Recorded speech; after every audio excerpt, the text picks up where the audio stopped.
El Cádiz no pasa del empate y pincha ante su gente.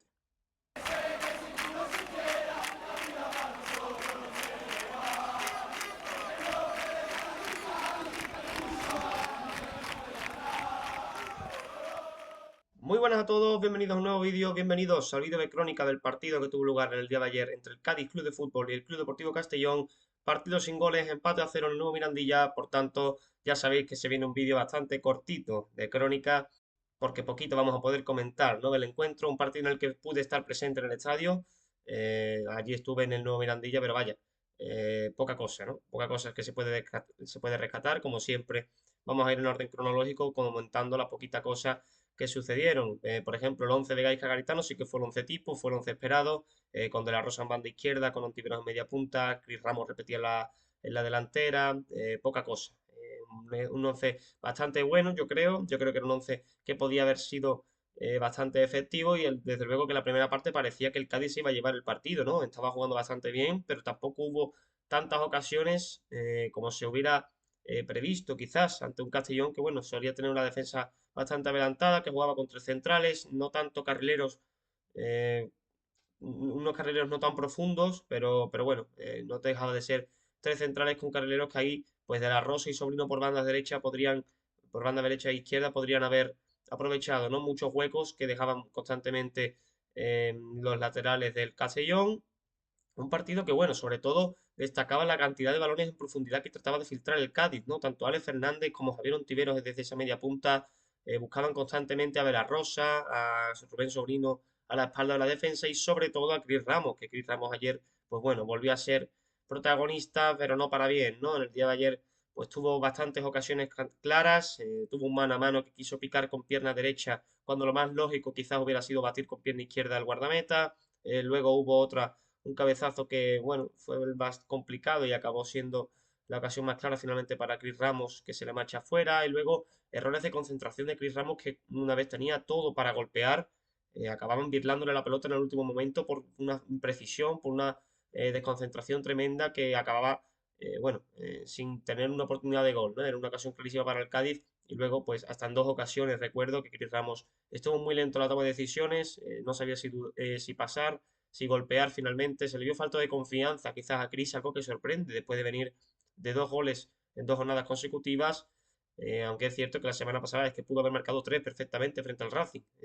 Y ayer, pues bueno, tuvo lo mismo prácticamente. Tuvo dos o tres ocasiones bastante claras para haber marcado nuevamente en otro partido frente al Club Deportivo Castellón. Pero bueno, además la ida marcó el dos goles. En fin, yo creo que la falta de confianza fue lo que le perjudicó tanto ayer a Cris Ramos, que fue la máxima amenaza del Cádiz en ataque.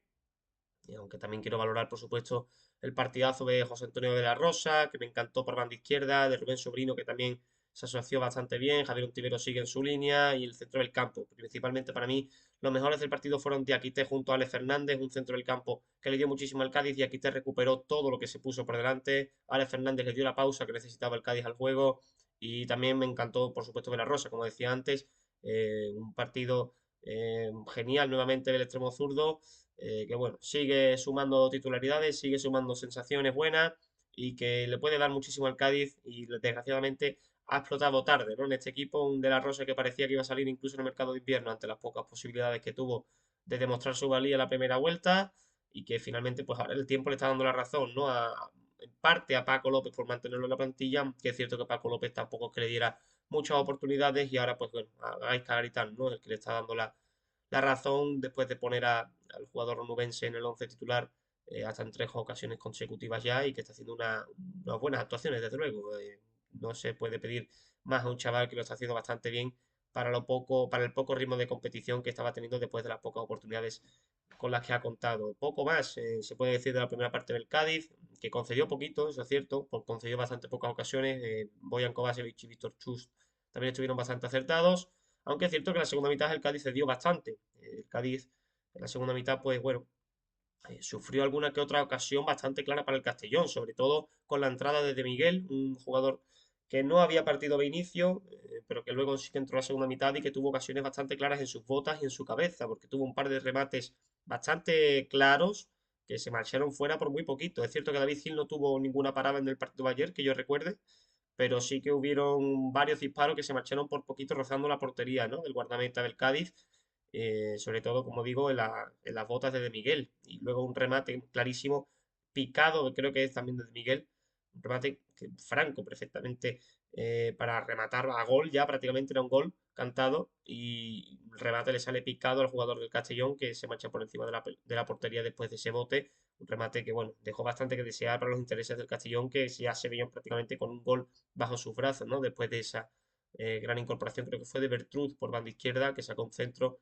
y, bueno, el rematador no atinó, ¿no? A encontrar la portería. Poquito más se puede decir del partido, va a quedar un vídeo muy corto, pero es que, bueno, comentar pequeñas cosas que se puedan decir del encuentro más allá del fútbol. Bueno, Agüer Mabil, un escadista que volvía al Cádiz en las filas del Castellón, jugó media horita. Hubo gente que incluso que se escucharon tímidos aplausos al jugador australiano que es un pasado cadista. También en el Cádiz, pues bueno, los cambios no le dieron mucho. Es cierto que Óscar Melendo no terminó de entrar bien en el terreno de juego. Fede Sanemeterio y Zaldúa entraron tarde. Es verdad que Fede Sanemeterio recupera una pelota bastante peligrosa en campo rival, que acaba con una conducción de campo y un disparo de Javier Untiveros que se marcha desviado, que fue prácticamente la ocasión más clara del Cádiz en la segunda parte. Y la otra ocasión que tuvo el Cádiz en esa segunda mitad fue un disparo de Roger Martí, que regresaba ayer también al terreno de juego después de una nueva lesión que le tuvo bastante tiempo alejado de los terrenos de juego. También el Rayo Campo, que después de cumplir sanción ante la expulsión contra el Zaragoza, bueno, la quinta amarilla contra el Zaragoza, mejor dicho, pues regresaba ayer frente al Club Deportivo Castellón. Y nada, una conducción de campo para el disparo de Ontiveros y un centro, creo que también fue de Ocampos por un remate de Ruller bastante blandito, ¿no? A las manos del guardameta del Castellón. Fueron las dos ocasiones del Cádiz. Como digo, vuelve Ruller Martí, que cumplió ayer 50 partidos con la camiseta cadista. En fin, sí, está bien para Ruller, pero el aficionado cadista le pide mucho más a un jugador que es cierto que no le ha pasado nada bien con las lesiones, que ha tenido lesiones de larga duración y bastante graves, pero al fin y al cabo es un jugador, es un delantero que se traía con muchas esperanzas y que en 50 partidos, si no me equivoco, creo que lleva 4 goles con la camiseta del Cádiz. Así que bueno, no es un jugador que haya destacado por sus goles desde que viste la camiseta cadista, pero bueno, poco más, ¿no? Poco más. Ojalá se reincorpore al 100%. Ayer se le vio bastante falto de ritmo, en una ocasión sobre todo una contra que se podía haber quedado solo y estuvo muy lento de piernas. Ganó con bastante facilidad, creo que fue Alberto, el central del Castellón. Y nada, ojalá se recupere al 100%, ojalá vuelva a su mejor nivel, el que algún día nos brilló, nos maravilló a todos los aficionados del fútbol en el Levante y que le dé mucho al Cádiz en este final de temporada, pero sinceramente me extrañó ayer que no entrara Carlos Fernández tal y como estaba el partido, ¿no? Yo creo que Chris Ramos ayer, como hemos dicho antes, estaba falto de confianza, le hacía falta un cambio y para mí el cambio era Carlos Fernández, no Roger Martí. Roger Martí ya vimos que está muy falto de forma y yo creo que ayer era el día de Carlos Fernández. Yo no sé si le pasa algo físicamente, no sé si ha tenido algún problema con Gaisca Garitano, pero ha perdido la titularidad por completo y cuando mejor estaba jugando, aunque siga sin marcar. Y para mí ayer el cambio era Carlos Fernández, no Roger Martí. Pero bueno, así lo decidió Gaisca Garitano. Al fin y al cabo se mantuvo el empate, empate a cero, sigue invicto el Cádiz una jornada más desde la llegada de Gaisca, pero bueno, un empate que sabe muy poco, ¿no? Un empate que deja al Cádiz en un décima posición con 38 puntos, empatado con Málaga y Sporting, el Sporting por encima, el Málaga por debajo, se queda a un punto del Córdoba que nos adelanta en esta jornada, siguen por debajo rivales como el Deportivo, Zaragoza, Eibar, Burgos y demás. Se queda a 7 puntos por encima del Eldense, que sigue limitando la zona de descenso, y el Cádiz que se queda a 9 puntos de la zona de playoff, que ahora mismo limita la Unión Deportiva Almería. Era una jornada bastante importante para haber adelantado a Córdoba, después de que nos hubieran adelantado ellos anteriormente, al Sporting, haberle recortado 2 puntos más al Granada, que había empatado su partido, y habernos puesto muy cerquita, ¿no? De la zona de playoff. Es cierto que serían a 7 puntos, pero bueno, son 7 puntos, no 9 y sería al revés, ¿no? Si habéis en el descenso serían 9 sobre el descenso, 7 a playoff, y sin embargo es al revés, estamos a 7 sobre el descenso y a 9 de los playoffs. Pero bueno, poquito más puedo decir por mi parte, por aquí va a quedar el vídeo, un partido muy aburrido como digo, que da muy poquito para hablar, ahora sí me ha quedado un vídeo de 9 minutos, pero bueno, nada, por aquí va a quedar el vídeo, como digo siempre, muchísimas gracias por el apoyo y nos vemos muy prontito en el vídeo de previa del siguiente encuentro.